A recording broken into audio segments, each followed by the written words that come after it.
Buenos días. Vamos a hablar sobre los elementos del delito. Pero primero vamos a hablar y vamos a introducir qué es el delito. El delito es una conducta típica, antijurídica, culpable, constitutiva de una infracción penal.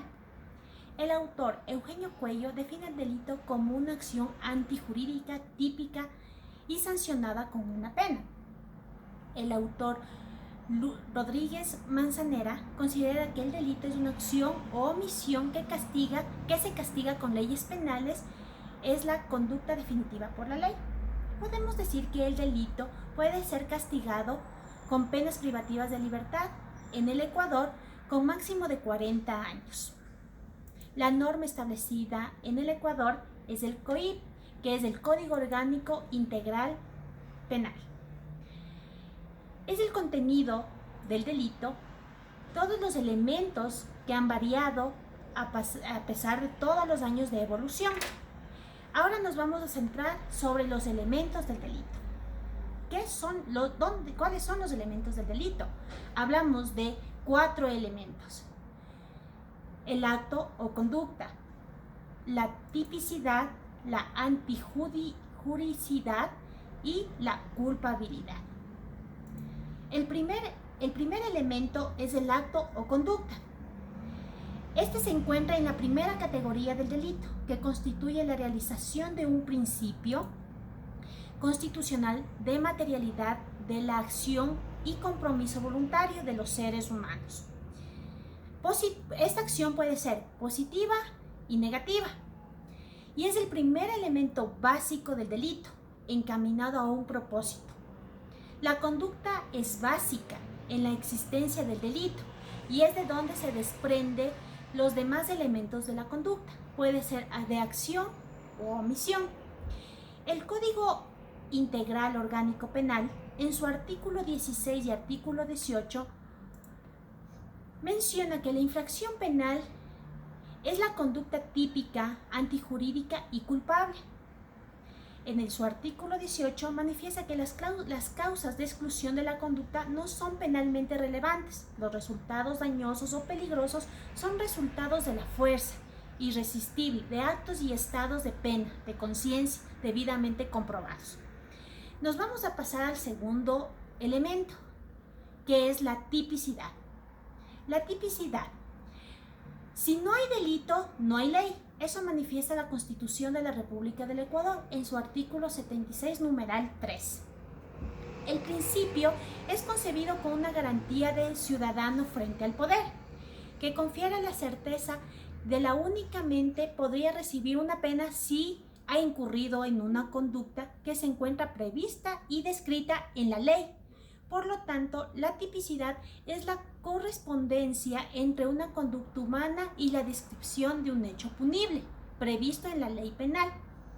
Esta descripción de la conducta punible en la tipicidad se la reconoce con las siguientes funciones. La primera función es de la garantía, se traduce en un principio de nullum crimen, nula pena, sin ley.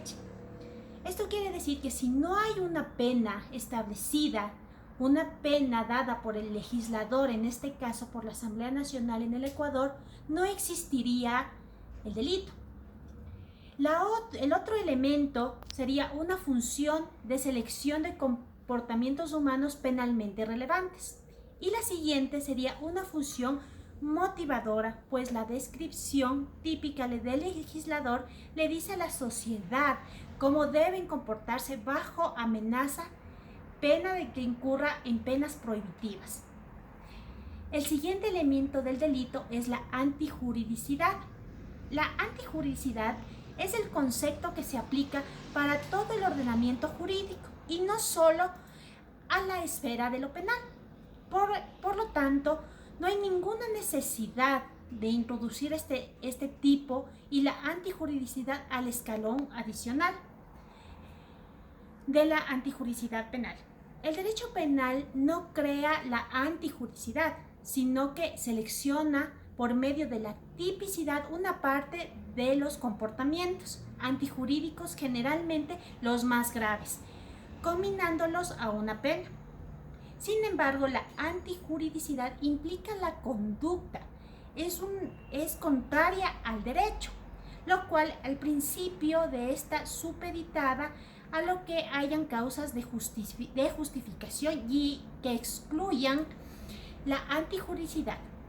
Es decir, si la situación en las cuales la conducta típica sea jurídica, así como los casos de legítima defensa o necesidad. Por ejemplo, cuando una persona le quita la vida a otra mientras se defendía de un ataque que era en contra de su vida, podríamos hablar de legítima defensa. La antijuridicidad, entendida como la contradicción con el derecho, que es concebida únicamente como una antijuridicidad formal, que constaba anteriormente en el Código Penal del Ecuador en 1938. Es decir, que la ausencia de causas de justificación, sino además como una conducta que lesione o ponga en peligro efectivamente algún bien jurídico, a la cual se conoce como antijuridicidad material. Es decir, que el tercer filtro del contencioso del poder punitivo o tercera categoría dogmática se divide en antijuridicidad formal, antijuridicidad material, las cuales hacen partir del fenómeno de la contrariedad frente al derecho. Ahora vamos a hablar un poco sobre la antijuridicidad formal. La antijuridicidad formal es la conducta que contraviene a una prohibición o mandato legal, así como decimos que el principio de la antijuridicidad, la conducta típica, no por haber acapado los mandatos implícitos de hacer o no hacer descrito en los tipos penales.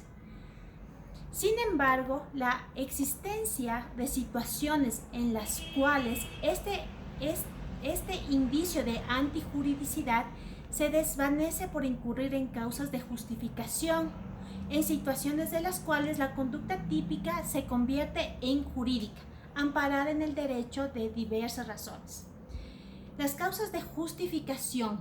La doctrina ha dirigido sus esfuerzos a sistematizar las causas de justificación, fundamentados y validados para todas las causas de justificación. Ya, también en este tema te podemos hablar de la legítima defensa. La legítima defensa es la lesión de bienes jurídicos en defensa de los suyos propios. Los requisitos para que exista la legítima defensa son varios, pero no vamos a ahondar en este tema. Vamos a seguir con el cuarto elemento del delito, que es la culpabilidad.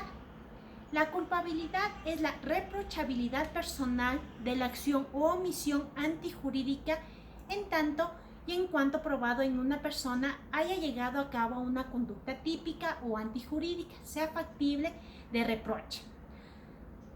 Para que la culpabilidad tenga debe representarse los siguientes elementos, que es la imputabilidad, el dolo o la culpa. Vamos a hablar sobre la imputabilidad, o también conocida como la capacidad de culpabilidad. Es la facultad de comprender la ilicitud de un comportamiento y determinarse de acuerdo a tal comprensión. Es decir, la imputabilidad está compuesta por elementos intelectivo y volutivo. El dolo.